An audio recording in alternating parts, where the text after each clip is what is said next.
Hey, church family, thanks for joining us for today's Daily Connection. We're continuing to look at, again, one of my favorite passages in all the Bible, 1 Corinthians 9. We're going to, throughout the week, looking at verses 24 through 27. But today we're picking up where Brother Bent left off yesterday, and we're looking at 26. And we, here in this verse, we begin to see Paul kind of shifting his focus to something a little different. He's been talking about how we should discipline ourselves, how we should practice, right? How we should pursue something that is imperishable, a crown, an eternal reward. And now he's kind of shifting his focus to kind of a how we do that. So just a short verse here. Verse 26 is what we're looking at. So 1 Corinthians chapter 9, verse 26, it says, "So do not run like one who runs aimlessly, or box like one beating the air."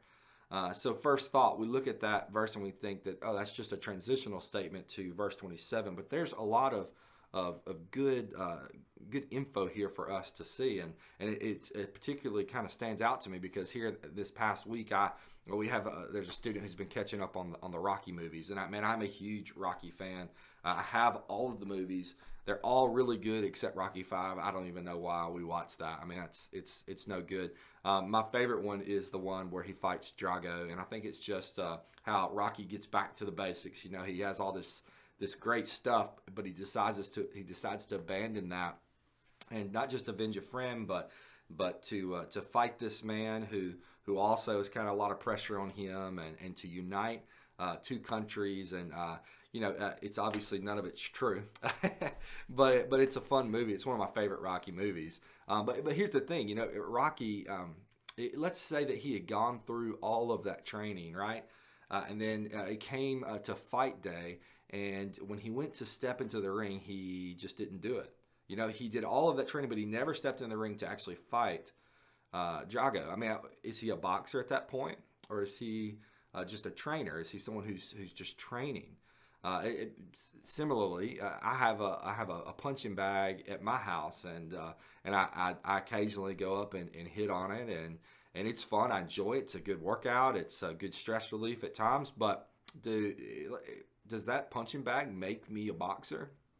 No. It makes me trying to be conscious of my health. It makes me trying to be conscious of potential stress that may exist in my life, but it doesn't make me a boxer. All the training in the world doesn't make you a boxer. In fact, if you never actually step into the ring and you're ducking and you're diving and you're ghost boxing, you're shadow boxing, you're doing nothing but training. You've never actually become a boxer. And that really is Paul's point here. He's saying, I don't just run aimlessly without a direction to run in or without a goal to run towards. And I don't just box the air. No, I'm in the fight. I'm in the race. I'm in the fight. That's what Paul is saying. I think a lot of times we come to church or Bible studies or whatever it may be, and we consume information and we take it in and we take it in and we take it in and become really theological experts. Some of us are doctrinal experts, and we know all of this stuff, but we never actually do anything with it. We just keep it in. We never share that with other people around us. We never put in action the things that we read in Scripture. And so Paul says, hey man, if you're doing that, you're not in the fight. You're not in the race. You're running aimlessly. You're boxing the air. And you're totally wasting all the training that you have. And so as believers, not only should we train, not only should we discipline ourselves, but we should take those things that we learn, those things that we develop, and we should put them in action to share the gospel and to make disciples. So our author gives us a couple of questions to kind of look at in that direction. The first one says, how are you sometimes like a boxer who never steps into the ring? And look, I know that you are, because I know that at times I am. We all are as believers. At times we do a lot of training, but we never actually do anything with it. There are times. So what are some times, man? Let's just, call yourself out in this moment. Hold yourself accountable in this time.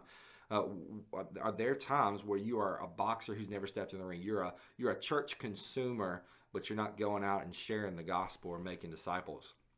Let's call that out. Let's address that. And the second question, how is God calling you to engage in the spiritual battle of pursuing spiritual victory? How is God calling you to go and take those things that you've learned, to put that discipline into practice and take it outside of the church walls, take it outside of your own home, and take it to a lost and dying world? How are you being called to do that? Church family, I hope that you'll wrestle with that. I hope that you will see that as a challenge and be willing to meet that challenge. And as you do that, I want you to know that we love you and we're praying for you.